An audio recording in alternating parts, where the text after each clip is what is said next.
Maxima and minima,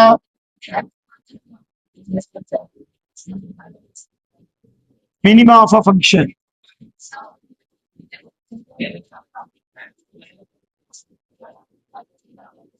ठीक है, देखिए हम प्रॉफिट को मैक्सिमाइज करना चाहते हैं और कॉस्ट को मिनिमाइज करना चाहते हैं।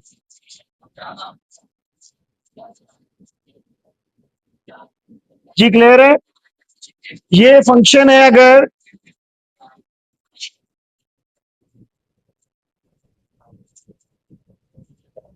ठीक है, तो ये इसका मैक्सिमम पॉइंट होगा। क्या होगा? मैक्सिमा। अभी देखिए ये मैक्सिमा कहां आइडेंटिफाई हो रहा है? जहां पर उसकी स्लोप जीरो है। क्या है? स्लोप जीरो है ना। टेंजेंट लाइन स्लोप जो है वो जीरो हो जाए, टेंजेंट लाइन स्लोप जीरो हो जाए, तो यहां पर वो मैक्सिमा एग्जिस्ट कर रहा है। हाँ जी, क्लियर है? तो पहली कंडीशन क्या हुई कि जब भी हमने मैक्सिमा या मिनिमा फाइंड करना है तो हमें स्लोप को जीरो करना पड़ेगा। अगर ये मिनिमा की शक्ल है, ठीक है, तो यहां भी y prime zero, y is equal to F of X equation. First derivative यानी कि जीरो पुट करेंगे, स्लोप जीरो होगी तो x की कोई ना कोई वैल्यू निकलेगी।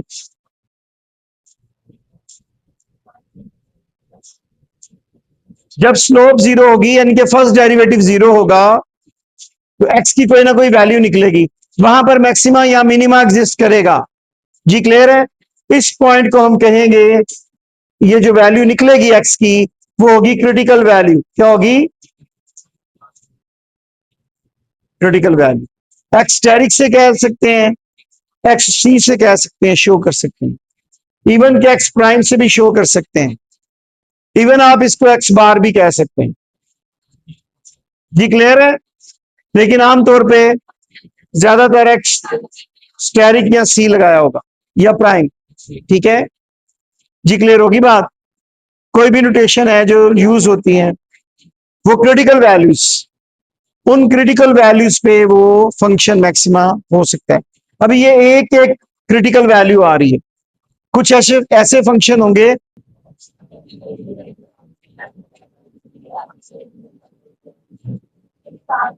ठीक है, हमने मैक्सिमा को लेकर चलना है ना। ठीक है, स्लोप हमारी जीरो होगी, ये और ये। ठीक है, फिर हमारे पास क्या होगी? अगर वो पूरा फंक्शन हम जाएंगे तो हमारे पास टू क्रिटिकल वैल्यूज है, x1 स्टेरिक और ये x2 स्टेरिक। ठीक है, स्लोप देखिए यहां पर भी जीरो हो रही है। अगर ये x2 स्टेरिक हो, अब ये कितनी क्रिटिकल वैल्यूज है इसकी? दो। और अगर ज्यादा लंबा चले प्रॉप फंक्शन,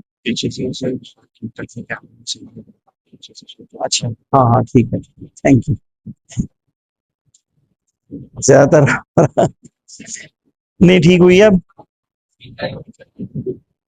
ठीक है जी, पहले भी ठीक थी, चलो कोई नहीं, थैंक यू। तो ये देखिए ये क्रिटिकल वैल्यू, ये भी क्रिटिकल वैल्यू, ये भी क्रिटिकल वैल्यू, तीन भी हो सकती है, चार भी हो सकती है। देखिए अगर फंक्शन की पावर थ्री होगी ना, ठीक है, तो टू क्रिटिकल वैल्यूज आ जाएंगी। डेरिवेटिव फर्स्ट डेरिवेटिव लेंगे, स्क्वायर हो जाएगा ना, स्क्वायर जब होता है तो टू क्रिटिकल वैल्यूज होती है। अगर इसमें फोर वाला फंक्शन आ गया, फर्ज करें ये,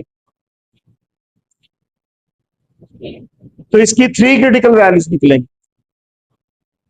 हम सिर्फ यहां तक ही रहेंगे, चार क्रिटिकल, तीन ज्यादा पर नहीं जाएंगे, वन और टू, मैक्सिमम वन, फिर टू के भी एक दो क्वेश्चन करेंगे। हाँ जी, समझ आई बात की? तो इसके अंदर देखिए अब हमारे पास एक मैक्सिमम ये बना है और एक मैक्सिमम ये बना है। ठीक है, ये हमारे पास होगा एब्सोल्यूट मैक्सिमम। क्या होगा? Absolute maximum.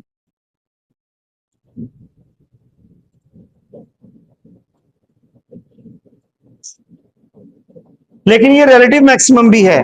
क्या है? रिलेटिव मैक्सिमम भी। अपने इर्द गिर्द के पॉइंट के लिहाज से तो ये मैक्सिमम ही है ना, और इसके लिहाज से भी रिलेटिवली वो मैक्सिमम। हाँ जी, क्लियर है? एब्सोल्यूट मैक्सिमम इंतहाई मैक्सिमम है। हाँ जी, क्लियर। तो अगर यहां तक होकर तो ये मैक्सिमा है, एक ही एग्जिस्ट करेगा। हाँ जी, क्लियर है। और ये रिलेटिव मैक्सिमा होगा, ये एब्सोल्यूट मैक्सिमम, ये रिलेटिव, ये मिनिमा है, सिंगल मिनिमा। एब्सोल्यूट और रिलेटिव यही है। अगर कर्व आगे को चले और ठीक है, तो फिर हम कहेंगे कि इसके अंदर हमारे पास एक ही पाया जा रहा है। हाँ जी, क्लियर है। ठीक। सो अब हम क्या करेंगे, इसको बहुत ज्यादा डिटेल तो नहीं कर सकते इस वक्त हम इसको करेंगे with the help of identify के। देखिए, इससे हमें पता चल जाएगा कि यहां पर फंक्शन मैक्सिमा या मिनिमा पाया जा रहा है, लेकिन उसको वेरीफाई करेंगे with the help of second derivative test कि वो मैक्सिमा है या मिनिमा है। ठीक है, फर्स्ट डेरिवेटिव निकालें। चलें इसको यू लिख लें, find first derivative and put equal to zero. First derivative निकालें,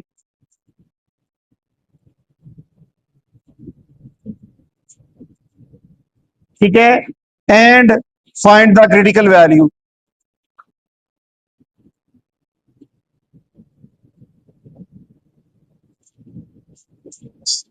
जिसको हम एक्स टैरिक कहेंगे। क्रिटिकल वैल्यूज ऑफ एक्स ज्यादा भी हो सकती है ना, 1 2 3 4, 1 के बाद 2 3 4। जी, क्लियर है।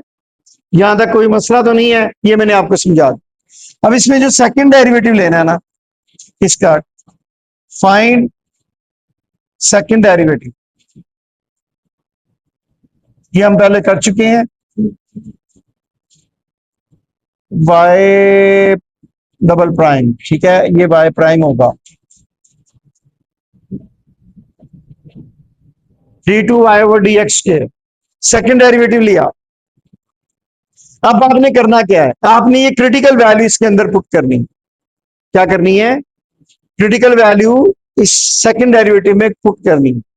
यहां पर अगर second derivative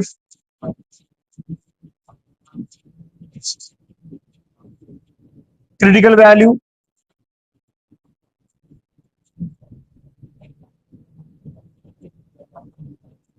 less than zero हो, लेस देन जीरो हो,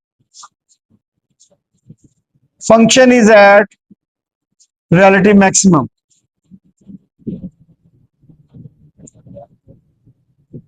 अगर वो लेस देन जीरो होगा तो मैक्सिमा एग्जिस्ट करेगा। सेकंड डेरिवेटिव उस वैल्यू पे लेस देन जीरो आ गया तो क्या होगा,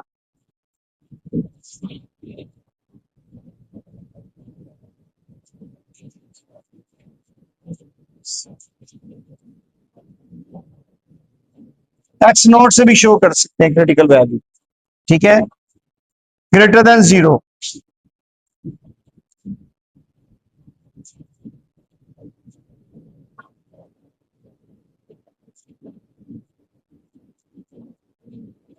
eight x is equal to x naught, x c कह लें, एक्स नॉट कह लें, कोई इश्यू नहीं। नॉट से भी शो करते हैं क्रिटिकल वैल्यू को, सी से भी शो करते हैं, प्राइम भी लगाया जा सकता है। इफ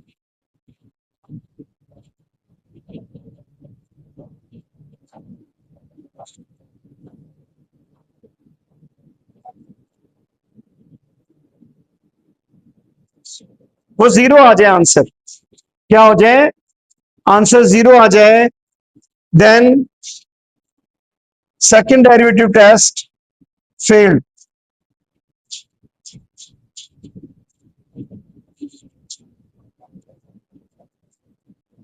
या इनकंक्लूसिव, उसका कोई नतीजा नहीं निकलता। ना ही वो आइडेंटिफाई करेगा कि मैक्सिमा है, ना ही वो आइडेंटिफाई करेगा कि मिनिमा है। ठीक है, हाँ, वहां पर पॉसिबल पॉइंट ऑफ इन्फ्लेक्शन हो सकता है। क्या हो सकता है, possible point of inflection. Second derivative जब तक फेल हो जाता है, ठीक है, तो क्या निकलेगा, पॉसिबल पॉइंट ऑफ इन्फ्लेक्शन। अब देखिए पॉइंट ऑफ इन्फ्लेक्शन क्या होता है, पॉइंट ऑफ इन्फ्लेक्शन वो होता है वेयर कर्व चेंजेस अपनी कनकेविटी को चेंज करती है। क्या करती है? Curve curve changes it's concavity. ठीक है, उसको हम क्या कहते हैं? Point of inflection. ठीक है, वो कर्व अपनी कनकेविटी चेंज चेंज कैसे करेगी? मसलन कर्व यूं आई है और फिर यूं हो गई है। अब आप गौर करें, यहां तक वो कन्वेक्स है। क्या है? कन्वेक्स। इस पॉइंट के बाद वो कनकेव होना शुरू हो गई।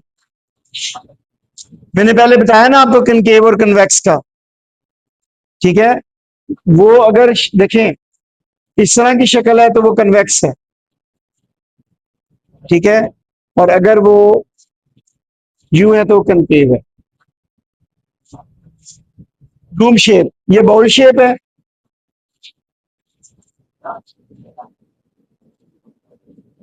ठीक है, डूम क्या है भाई? ये डूम शेप, बाउल शेप और डूम शेप। हाँ जी, क्लियर है? तो वो हमारे पास आएगा कनकेव और कन्वेक्स। जी क्लियर है? तो यहां पर वो कन्वेक्स है जो सेंटर की तरफ है, उसके बाद वो कनकेव हो जाएगी। कनकेव डाउन इसको कहेंगे, वो कनकेव अप है। हाँ जी, ठीक। तो ये पॉइंट ऑफ इन्फ्लेक्शन होगा जहां पर कर्व अपनी, यार